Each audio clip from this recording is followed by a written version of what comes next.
Good afternoon বন্ধুরা। আজ বানালাম আফগানি চিকেন। অসাধারণ স্বাদের রেসিপিটি এই গরমের দিনের জন্য কিন্তু একবার পারফেক্ট রেসিপি।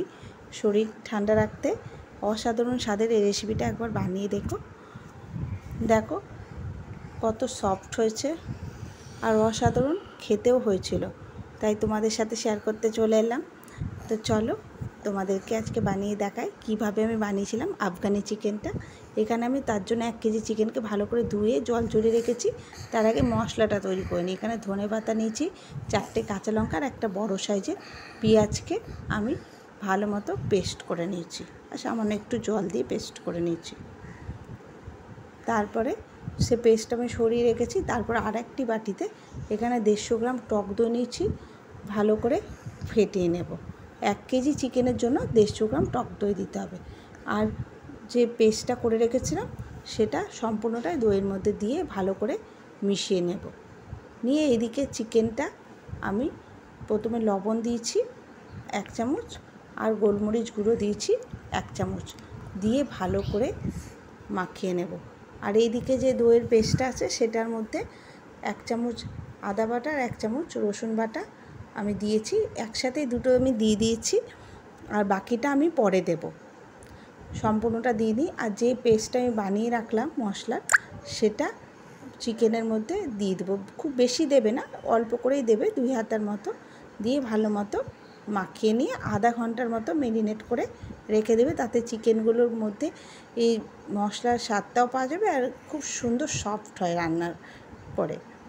তো এবার আধা ঘন্টা পরে এবার আমি দেখাচ্ছি। একটা ফ্রাই প্যান বসিয়ে দিয়েছি গ্যাসে, গরম করে নিয়েছি, সাদা তেল দিয়েছি, দিয়ে একটা একটা করে মাংসের পিসগুলো এর মধ্যে দিয়ে ভালো মতো ভেজে নেব। মাথায় রাখবে, এক পিসটা ভালো মতো ভাজা হলে অপর পিসটা পাল্টে দেবে। আঁচটাকে আমি একেবারে লোতেই করে ভেজেছি, একটু সময় লাগবে। একবার ধরো 10 মিনিট করে লেগেছে আমার ভাজতে। এখানে ভাজাতেই আমার চিকেনটা প্রায় 60% মতো রান্না হয়ে যাবে, কারণ আমি অনেকটা সময় ধরেই ভেজেছি। তো দেখো দেখে বুঝতেই পারছো কতটা ভাজাটা অনেকটা সময় ধরেই ভেজেছি। অনেকটা সফটও হয়ে গেছে, প্রায় 60%। আমি তো বললাম 60%-এর মতো রান্নাটা হয়ে গেছে মাংসটা। আবার বাকি যে মাংসটা ছিল সেটাও আমি সম্পূর্ণ এক এক করে দিয়ে সব পাল্টে দিচ্ছি। কিছুক্ষণ ভাজার পর আবার এক পাশটা পাল্টে দিয়ে 2 পাশটা ভালো মতো ভেজে নিয়েছি।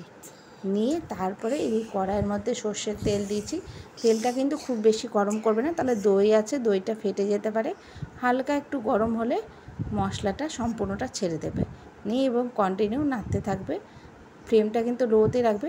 বাকি আদা রসুনের পেস্টটা আমি তারপরে দিয়ে দিয়েছি। একটুখানি ফুটতে না ফুটতে এই 3-4 মিনিট পর আমি 1 চামচ জিরে গুঁড়ো আর 1 চামচ ধনে গুঁড়ো দিয়েছি। দিয়ে আবারও ভালো মতো মিশিয়ে নিয়ে সমস্তটাই ভালো মতো কষিয়ে নিয়েছি। যখন চারিদিক থেকে তেল ছাড়তে শুরু করেছে, দেখে বুঝতেই পারছো চারিদিক থেকে যখন তেল ছাড়ছে, তখন আমি আঁচটা কমিয়ে একটু ঢাকা দিয়ে দিয়েছি। ঢাকা দিয়ে দেখো আরও ভালো মতো আমার মশলাটা কষানো হয়ে গেছে।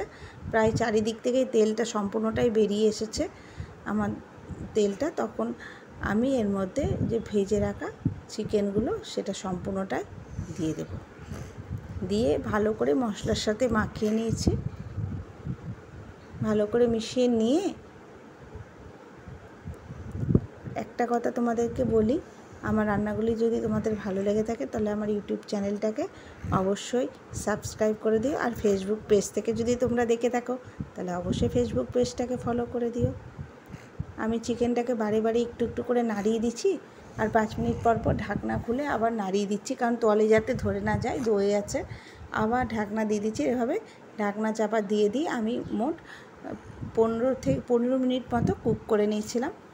নিয়ে আবারও আমি নেড়ে দিচ্ছি, ঢাকনা চাপা দিয়ে আবারও খুলে নিয়ে 5 মিনিট পর আবারও নেড়ে দিচ্ছি। এবার দেখো সম্পূর্ণ তেলটাই আমার বেরিয়ে এসেছে মাংস থেকে, আমার মাংসটা পুরো রেডি।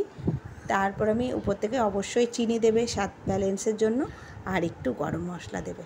ব্যাস, একেবারে রেডি আফগানি চিকেন। অসাধারণ স্বাদ লাগে, বিশ্বাস করো। রুটি, পরোটা, নান, রুমালি রুটি বলো, সব কিছুর সাথে তো দারুণ যায়। সাথে সাদা ভাত, পোলাওয়ের সাথে কিন্তু এটা বেশ লাগে। একবার অবশ্যই তোমরাও বানিয়ে দেখো, আর তোমাদেরও কেমন লাগলো অবশ্যই আমাকে কিন্তু জানিও, জানাতে কিন্তু ভুলো না। আর তোমরা সবাই কেমন আছো? আশা করি ভালো আছো। ভালো থেকো, সুস্থ থেকো। আর তোমাদের সাথে আমি যাতে এইভাবে নতুন নতুন রেসিপি নিয়ে আসতে পারি, ভালো লাগলে অবশ্যই একটা লাইক কমেন্ট শেয়ার করে দিও। আর আমার রেসিপিগুলো তোমরা দেখতে থাকো, আমার সাথে থেকো, পাশে থেকো অবশ্যই। টাটা।